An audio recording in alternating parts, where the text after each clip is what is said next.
Rec League Podcast. Tell your friends, tell your neighbors, tell your family, tell your haters.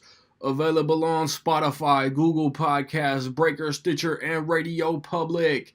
At Rec League Podcast on Facebook, YouTube, and Instagram. At Rec League Pod on Twitter.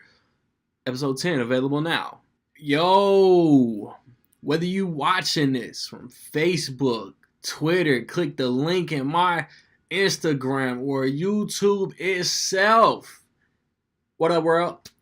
It's the end of the year. Everybody about to be turning on to Dick Clark, Ryan Seacrest, watching the ball drop, Times Square. And I either use the philosophy better late than never or save the best for last.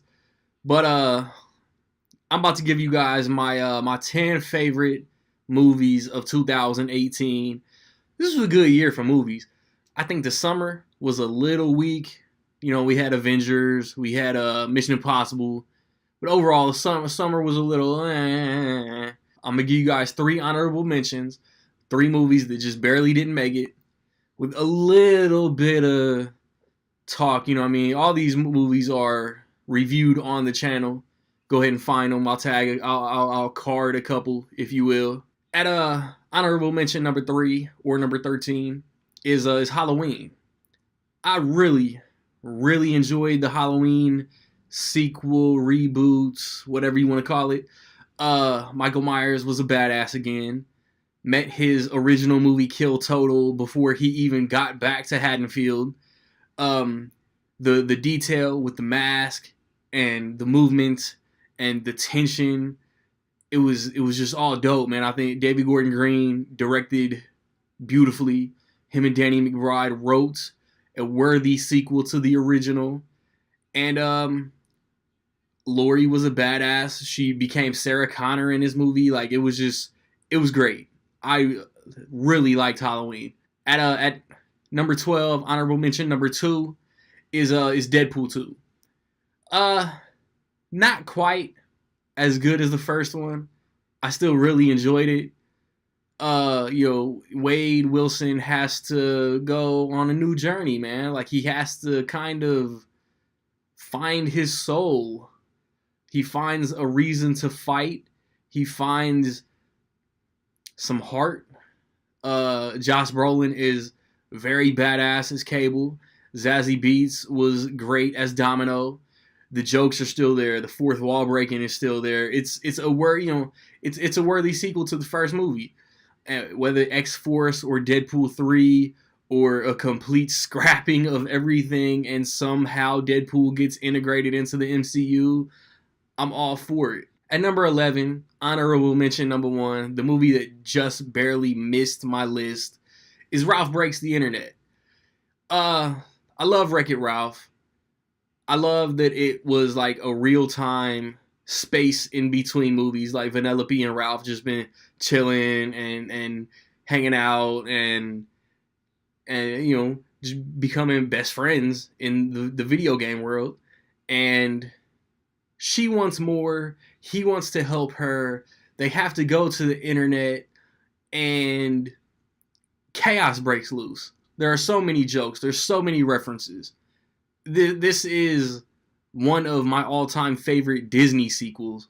They haven't done that many theatrically, so I mean, the sample size might be a little small, but I mean, if you haven't, like, it recently just came out.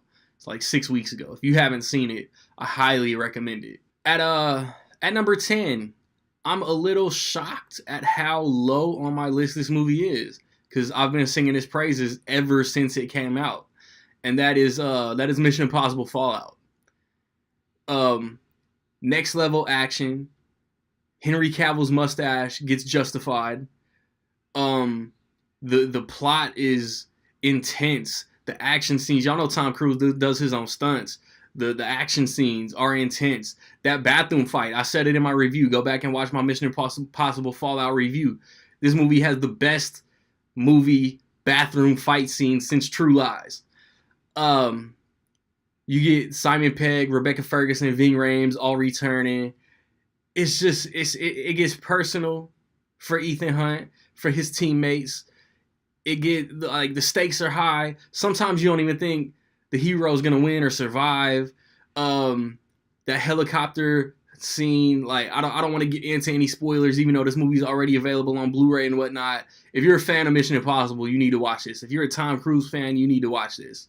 At number 9, a movie that I'm again a little surprised of how low on my list this is, and I'm also more surprised and disappointed at how many other lists this didn't even get mentioned on, and that's Ready Player One. Ready Player One was one of the most fun theater experiences I had all year long. The story is dope. I haven't read the novel.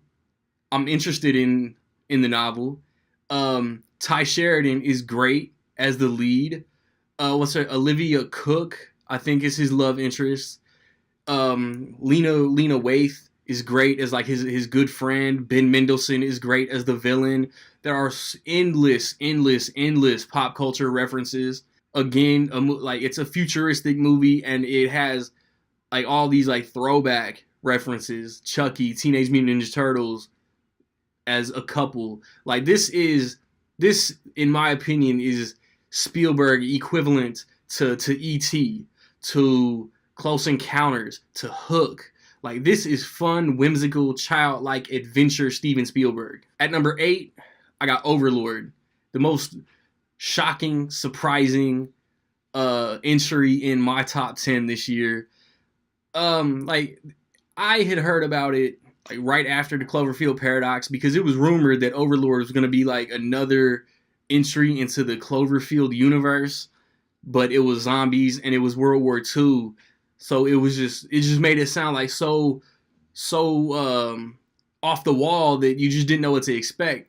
And then J.J. Abrams and Bad Robot, probably around the summer, around the time the first trailer dropped, come out and was like, "No, it's not Cloverfield," but it doesn't matter because like once the title card hits and it feels throwback 1940s, it feels like the movie is releasing in the time that it takes place, and that to me is just so dope. Like that attention to detail to me is so dope. The war scenes are brutal. The zombie scenes are gross. And like that's what you want.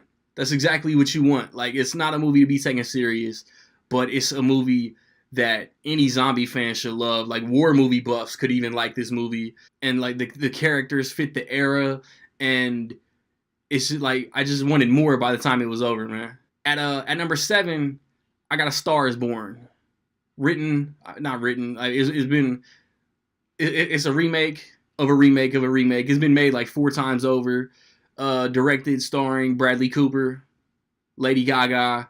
I was just so invested in the story and the characters and the highs and lows that they went through. Bradley Cooper being like this alcoholic country music rock star. Dave Chappelle's in like 1 or 2 scenes. You know, Lady Gaga's rise to success, a star being born. The way it ended, I got invested in the characters. The music was great. And I don't like, if you watch my end of year best favorite movie lists every year, I don't really get into that many Oscar caliber movies, but this is the one this year that got me. At number 6, I got Incredibles 2. It was 14 years in between Incredibles movies, and it was far and away worth the wait. It picks up right after the first movie, and then supers are looked at a certain way. There's a job offer, maybe not for the hero you expect. The hero that goes into the field has great action scenes, whoops ass, and has excitement.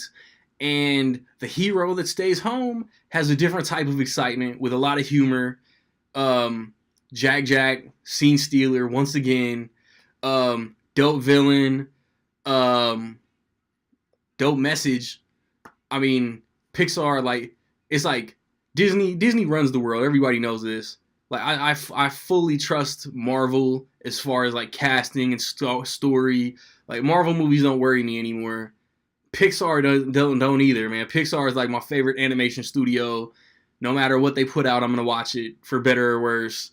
And Incredibles 2 is, in my opinion, one of the best movies they've put out. At number 5, another movie that came out early in the year, second quarter, that I'm kind of let down. I'm not seeing on a lot of best of the year lists, unless I'm tripping and just forgot. But at number 5, I got A Quiet Place, directed by John Krasinski, starring John Krasinski, Emily Blunt, and it's futuristic. Humanity has been wiped out by these monsters. If you make a sound, you're going to die. The use of dialogue in this movie is great. This movie contains the best tension and the best suspense all year, hands down. I will hear no debate. The performances by John Krasinski, Emily Blunt, the kids who, I think Noah Jupe and Millicent Simmons. I'm sure I'm wrong on the boy, but they all give great performances. It's got a shocking finale. It's like even the theater. Like I live in like one of the most rudest towns in America, and the theater was quiet. The theater was like squeezing the seat, the arms of the seats. It was so crazy.